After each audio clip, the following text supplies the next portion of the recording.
I have no more campaigns to run. Senator, you're no Jack Kennedy. Nobody in America that I know, at least not where I grew up, ever said to me as a kid in class, hey, Scott, good luck becoming dependent on the government someday. Governor, there you go again. One even said that efforts to guarantee fair pay reminded him of the Soviet Union. Challenges for the next president is to restore some civility in our political process. But in the interim, it's ugly for sure. I want to be president to help us build a future greater than our amazing past. And I will work with anyone to do it. Whole binders full of women. Is it right for me? Is it right for my family? And is it right for the country? If I answer all three of those yes, I'll run. This campaign is not about Bernie Sanders. It's not about Hillary Clinton. It is not about Jeb Bush or anyone else. This campaign is about the needs of the American people. Plays for the presidency.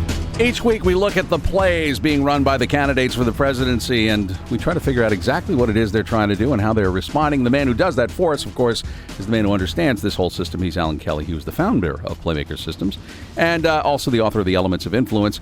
And we are talking about the plays for the presidency 2016. Obviously, we're in the midst of the campaign. Alan joining us on the road today, I guess. So good morning, sir. Good morning, Tim. Thank you for being a loyal contributor to POTUS. Happy to. All right, great, because I know you're on the road. Let's talk about the big story of the week, and I'm going to give you a little bit of the audio here and the way it played out as Hillary Clinton on Friday refused to apologize for her emails, and on Monday in an interview with the Associated Press, she refused again. Then with David Muir on ABC's World News Tonight, she apologized. I should have used two accounts, one for personal, one for work-related emails. That was a mistake. I'm sorry about that. I take responsibility. And I'm trying to be as transparent as I possibly can. Okay, Alan Kelly, is that an apology? Your response. Okay. Yeah, I worked on that. I thought about what's the analogy. That was a great pause there for Alan Kelly. That's the nice little play there. The name of the play that she's running in our standard table of influence is called, funny enough, a disco. Mm-hmm.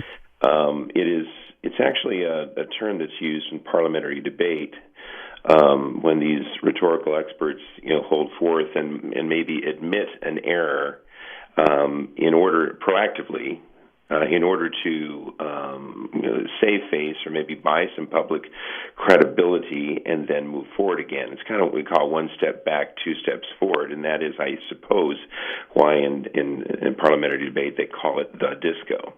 So Hillary Clinton is sort of shuffling, if you will, and dancing around, and that is her attempt to try to put the emailing issue to bed. The problem with the play that we call the disco is that it is, so far as we know in our research, it really only works when it's done very, very well and fully. And I think that while she apologized and took responsibility, what she didn't, to my knowledge, didn't really cover was the possibility that she may have compromised national secrets. And I think that's a very big part of the equation of this. She's saying, I'm trying to be transparent, but the operative word there is trying. And that she may have failed. It also seems to me there's a problem with the time element, and that is that there are going to be more emails coming out. In other words, you cannot leave this story behind. So a disco, I don't know if it can work repeatedly, because can she apologize again when the next round of emails comes out? You know what I'm saying? Yeah, I mean, what she's doing is following a rather classic pattern of an embattled player who might initially pause or pass. I'm naming some of the terms of her plays. And if that doesn't work, then they sort of move farther toward the right on this table of deflex, or maybe they use red herrings, distraction devices. Maybe then they recast. Maybe then they filter. And then slowly, as those other options fail, they sort of come to the realization that they've got to come fully clean. I think it seems to me that the problem with Hillary Clinton is that she can't actually come fully clean on this.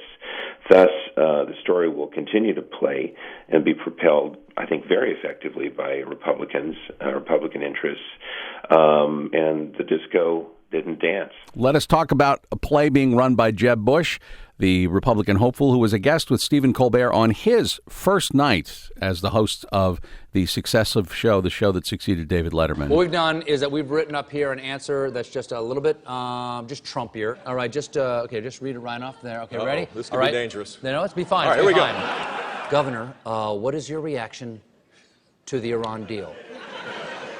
I will build a wall between the United States and Iran and make Mexico pay for it. Okay.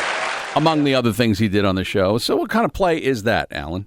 The play is called a Peacock. The name, I think, being a bit more self-evident than a disco, where one is trying to create novelty in order to influence. And I think in that regard, Jeb Bush succeeded. But I think also the problem is that I really doubt that he persuaded too many potential supporters to run with him, because I think his appearance was awkward. He was hesitant. He was there to, in a way, it was a tacit acknowledgement that there's comedy that sort of underlies, there's tragic comedy that underlies his campaign. He was there to acknowledge that. In a particular kind of way. Well, the one part where he's not funny. Stephen Colbert was asking about his logo. He said, Jeb, Jeb, Jeb, and he says with the exclamation point, well, it connotes excitement. It's like, okay. It connotes excitement. You're having to explain that you're trying to actually use a bumper sticker or a logo to get us to feel excitement. By the way, you just reminded me of something. It was, for those who don't know, there was a show in the 1960s called Laugh-In, which had a phrase called "sock it to me." It even had Richard Nixon on there one time saying "sock it to me," and it just was so out of place. It actually, with a very brief appearance, maybe worked, but you're right, this one might have been a bit uncomfortable. Yes, it was the second misplay of two plays, and I think we got a third. We've got a third, which is Mike Huckabee. This was an appearance that he made at, Kim Davis, who's the Rowan County clerk, was released from jail, and Mike Huckabee was there. She's the one who was refusing to issue licenses to same-sex couples. And with Kim, we will stand with the Constitution, and we will stand with our faith, and will not be bullied, no matter even if they incarcerate us. In fact, he even said he would go to jail in her place. Alan Kelly, what was the play that Mike Huckabee was running? I'll go to jail in place of Mike. Directly to jail. It was Monopoly. That was the game, right? That was the play. Oh, never mind. And we should we should go to jail because, again, it was a ham-handed attempt to. The play is called a crowd, where you see something that is happening in your market per se, and you rush to it in order to be relevant, in order to use it as a type of support by which you can extend or expand your position. So, he appeared. Materialized sort of to be Kim Davis's virtual public defender, and. Again, it depends on your politics. If you might think that the crowd was well run, if you are, let's say, an evangelical, if you put your beliefs in God ahead of the Supreme Court's belief in laws, and you might think absolutely the other way around if you have liberal or progressive leanings. But I think that it was so clear that Huckabee was simply choosing this as a venue to jump in and make himself relevant, I think, more than trying to really articulate the matter. It doesn't seem to me that he was, in fact, very articulate. His logic was somewhat tortured. But again, that may be a matter of perspective. Well said, sir. Just a couple of examples of plays being run this week. I trust you'll be back with us in the studio next week? Absolutely. All right. We'll look forward to it. Alan, thank you. Safe travels. Thanks, Tim. Alan Kelly, CEO, founder, Playmaker Systems, as we do the plays of the week each week here on the Morning Briefing. Alan is also the author of The Elements of Influence, but I want to make sure you know the Twitter handle in case you would like to respond. And a lot of you do every week. It is Playmaker Alan. That is at Playmaker ALAN.